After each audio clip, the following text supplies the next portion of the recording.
welcome back. The Hanarchy Book Club. First off, we definitely want to apologize that we were AWOL for a couple of weeks. Life just got a little crazy, as you guys know. Just busy little boobs. But we are feverishly working to get back here to you, and so we hope that you guys aren't too mad at us. We'll never leave you again. Thank you guys for being so kind about it in all of your comments. We super appreciate it. We are doing evening Hanarchy Book Club today. Yes, so we are nighttime fun. Yep, we decided maybe we'll do themes every week. Yes. So let us know, or every couple weeks, because sometimes we film like multiple ones. So tonight we're like in our best boss babe outfits. This is our true self in our black. Yes. But if you guys have any ideas for what we should do for themes for our costume. Yeah. I know some of you out there appreciate it.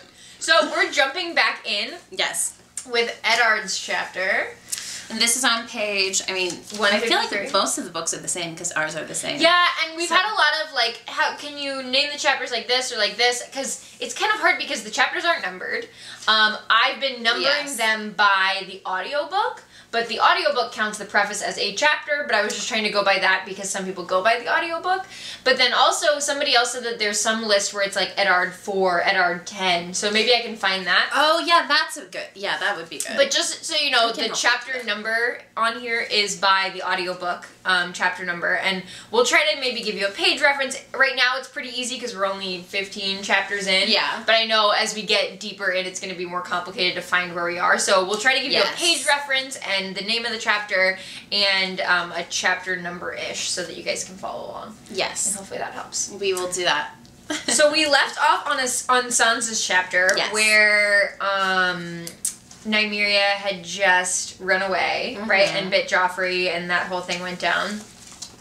And we're jumping back into EDDARD's chapter, which, what happens in this chapter? So this is where he comes to basically deal with this. He's heard what's going on. He's going to meet with the king, Robert. Arya's crying. There's this contention between Arya and Joffrey, and they both tell their sides of the story, and they're completely different, obviously. And then they bring in Sansa, and she says she doesn't remember, obviously, because as much as she loves her sister, she wants to marry Joffrey. And so she can't say that Joffrey's the little twerp that he is.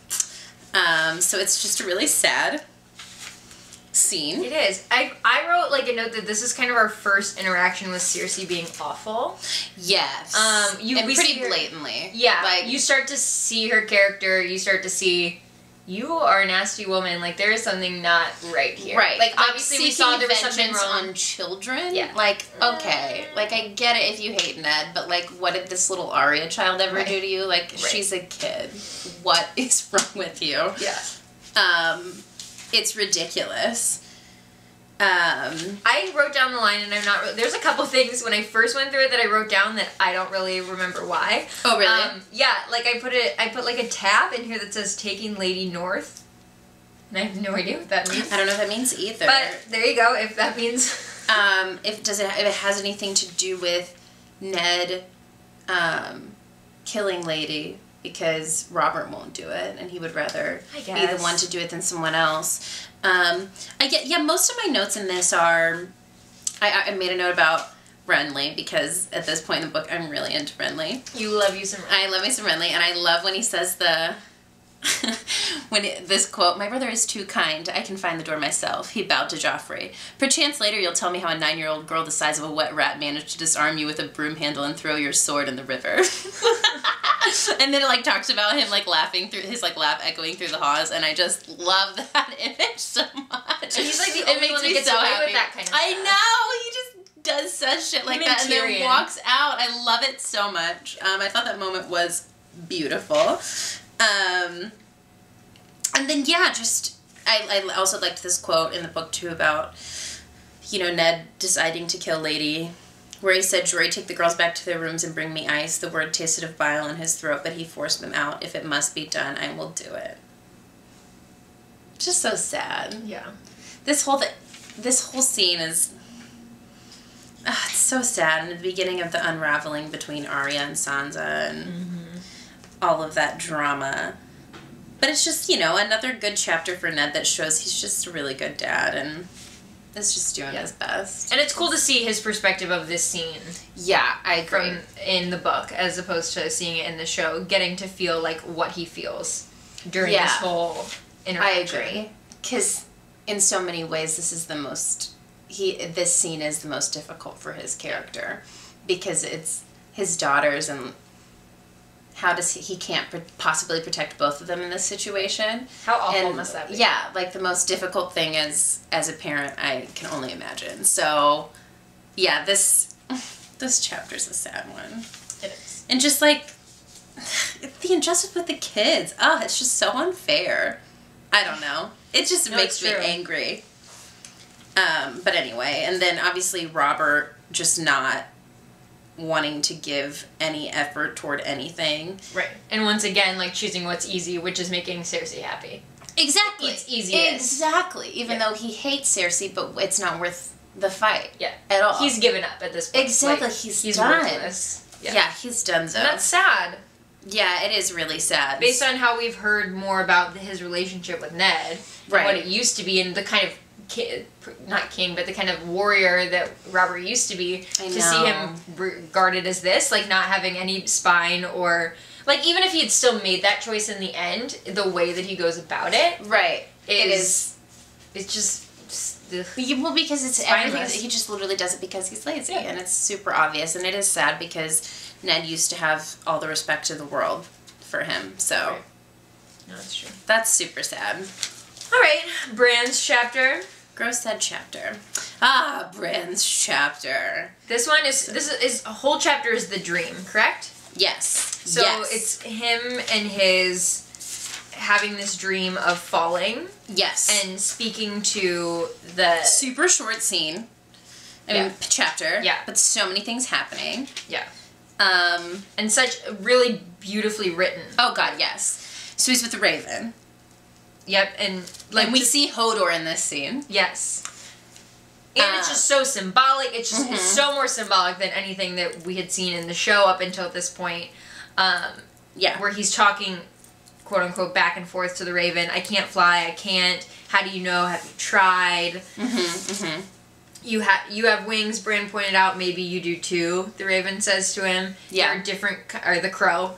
There are different kinds of wings. Which I thought was really interesting, especially based on him losing the use of his legs. Yes. Like, there's different ways to travel through life, almost in a lot of ways, and he's going to physically travel through life very differently. Right. And so I really liked your strength is something different. Yeah.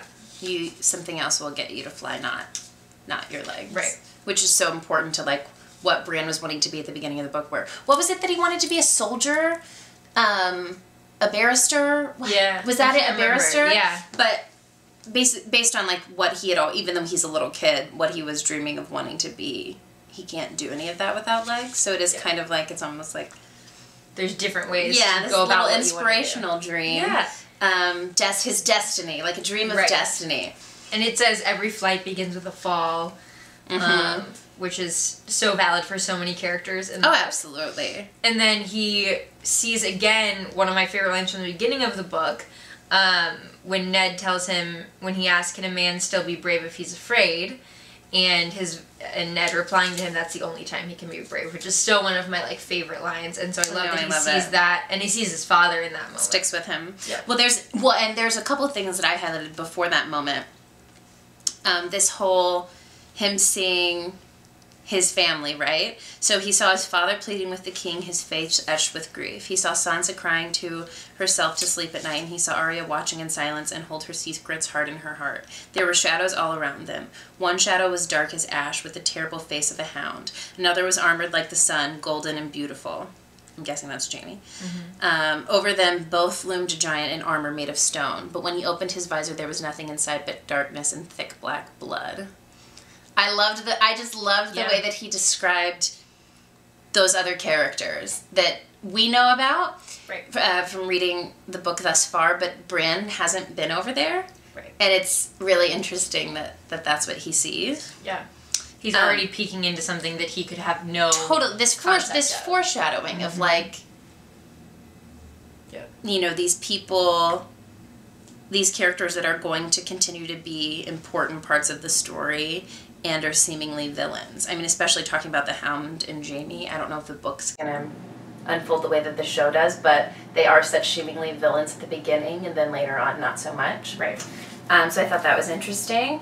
And my favorite line is where the crow says, "Now you know," the crow whispered as it sat on his shoulder, "now you know why you must live." Why, Bran said, not understanding, falling, because winter is coming. All right, CATELYN's chapter. Great. Cool. I feel like this is a pretty long chapter.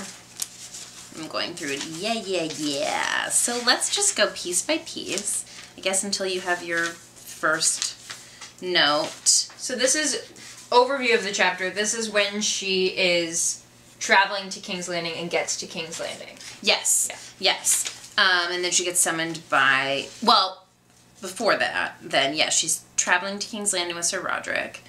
And it talks a lot, obviously, about her hand feeling absolutely terrible.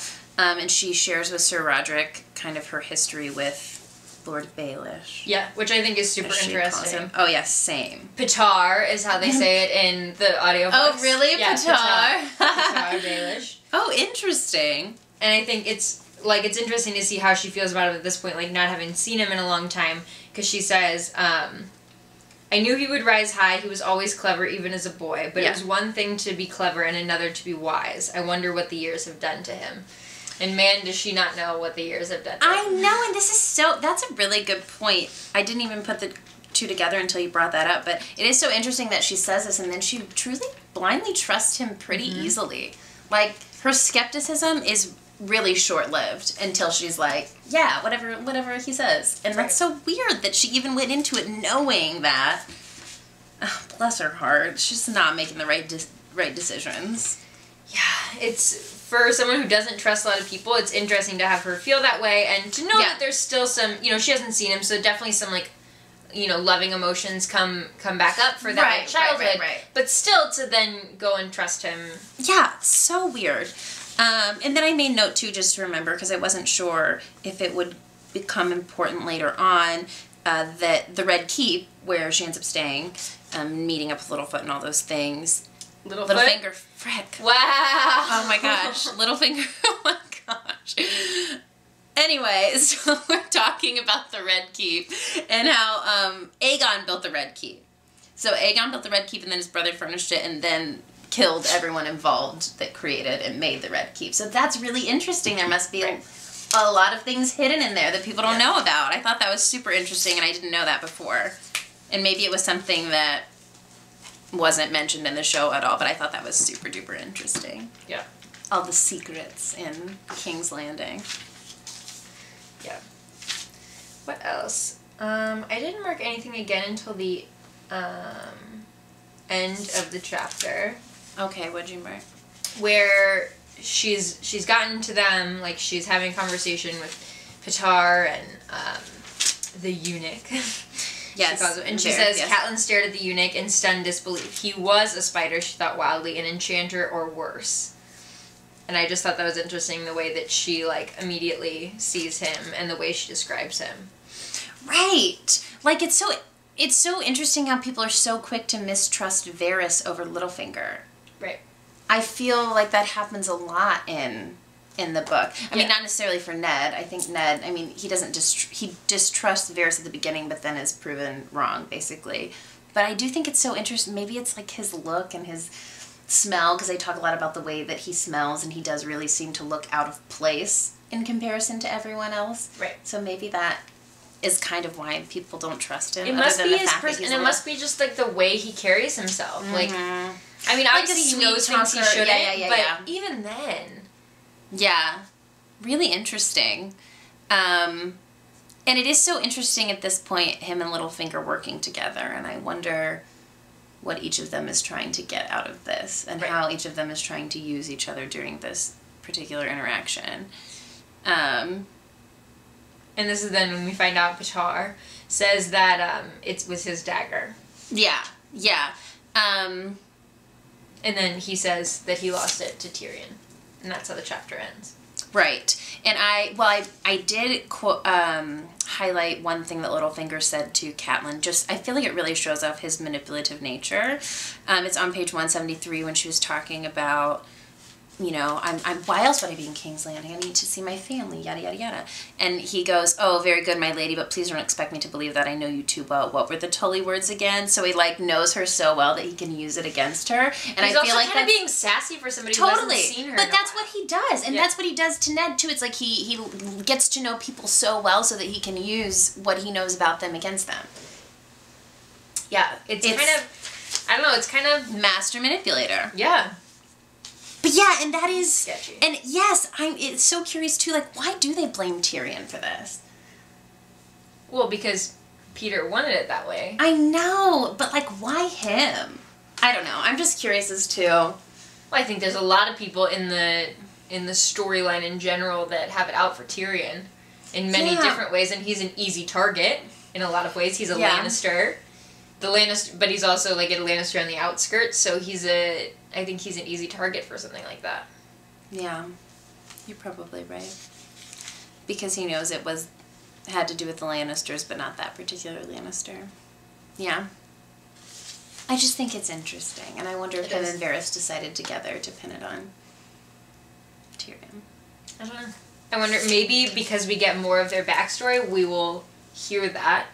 Yeah. But we don't... Do they have chapters? I don't know. Not in this... I don't think in the first book. I don't think so. That I guess maybe we Littlefinger or Varys does, but maybe they do later on. That would be really super awesome.